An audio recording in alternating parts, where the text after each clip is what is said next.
Now that you know how to add 3D objects into the Spark AR Studio, let's add textures to them. Similar to Blender, you can use textures and materials to define how objects look in your effects. Let's learn how we can add materials and textures on Spark AR Studio. Materials in Spark AR. In Spark AR, textures define detail and color. Materials control how a texture is used, for example, how reflective it is or how opaque it is.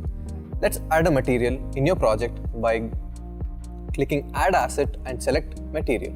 Rename the material to Matte 1. Now, let's look at the inspector panel of the material you just created.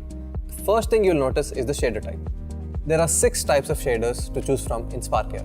You can change this by clicking the drop down next to the shader type and now choosing an option from the list. Let's look at the various types of shaders in Spark AR. Standard. This shader type uses a lighting system called the Phong model that's good for simulating realistic lighting on 3D objects. Flat. This shader type is more performant than the standard shader and does not respond to lighting, which makes it good for applying to 2D objects. Face paint. Use this shader when you're creating a mask effect that shows some of the user's skin underneath a texture, like a tattoo or makeup. Blended. The blended shader includes a blending mode to mix textures and colors, so this mixes the face mesh and the texture on it. Retouching. Use this shader to add retouching effects to faces and scenes like makeup or lipstick. Physically based. Use this shader to create super realistic looking surfaces similar to a 3D modeling application. Each type of shader has different properties which are used by the material. For example, you can use the retouching shader to add a smoothing effect to the scene or a physically based shader to add realistic metallic details. Using materials in Spark AR. Now, let's look at how you can create materials using the standard and physically based shaders to add more of a metallic surface like gold and also a plastic material to the object in the project. Let's start by creating a new material in the Assets panel. Click on Add Asset and select Material. Rename this material to Plastic. Now, in the Inspector panel for this material, make the following changes. Keep the shader type as standard. Pick any color you want under the Diffuse tab. Now, turn on Specular and change its type to Color. Make this color white. Change the smoothness value to 43% and you can leave the rest of the values unchanged. As you can see, there are various other parameters that can be used to enhance the look of the material. You can add a texture to make it overlay on top of the material. This works in a similar manner like in Blender. You can use normal maps or even emission maps just like you would in Blender to add additional bumps to the materials. Now let's see what this material looks like by applying it to the monkey's head. In the Scene panel, select the object and expand the group. Select the part or the 3D object inside the group. Now, in the Inspector panel under the Material option, change it to the material you just created, Plastic. You should now see the head's appearance change. With this, you applied the plastic material to the monkey's head. Now, let's make the head gold by using the physically based shader type. Create another material in the Assets panel called Gold.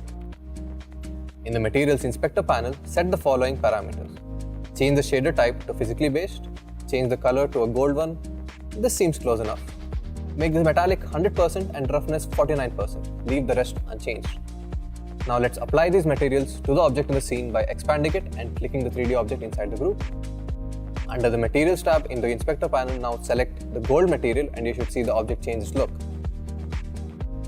This is what it should look like.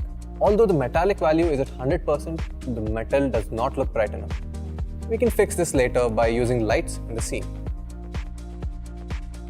Let's get to adding textures in Spark AR. As you already know, a texture is an image file that's used to help define the appearance of the object in your scene. In Spark AR, you can apply one or more textures to a material, then apply that material to an object. You cannot directly apply a texture to an object without applying it to a material first. To add a texture to your project, click Add Assets in the Assets panel, click Import from Computer. Once you've imported the texture, in order to use it on your object, first you need to apply it to a material. To apply the texture onto a material, follow along. Select the material in the Assets panel, select the drop-down next to the texture in the Materials Inspector panel, select the texture you want to apply. If you want to use specific textures for your object, like normal or diffuse textures, you just need to add them under the same options. For example, if you're creating a standard material and you apply a base texture, you would apply a normal map to give the impression of bumps and grooves under normal. If you want to add a texture directly into a material without adding it to your project first, select the material in the Assets panel, click on drop-down next to Texture in the inspector and just select New Image Texture, creating custom textures in Spark AR. You can make a variety of textures in Spark AR Studio without importing custom textures to your project. For example, you can turn the video captured by the camera or the face tracker into a texture as shown here. You can also use a segmentation texture to separate the user from their background and transform the environment behind them. You can even use visual shaders to create color gradients and sign distant field to create shapes and patterns. Properties of textures. When you select a texture in the Assets panel, you will see its properties in the inspector. The properties that you will be allowed to change will depend on the type of texture you are using. Few of them are file size and dimensions. These show the file size, the dimensions of the texture that you've just added. The alpha channel. When the texture has the alpha channel or not, for example, if it's a transparent PNG, this will show you if it has it or not. You can learn more about these properties in the module below. Now, let's learn how to add lights to our scene in Spark AR Studio.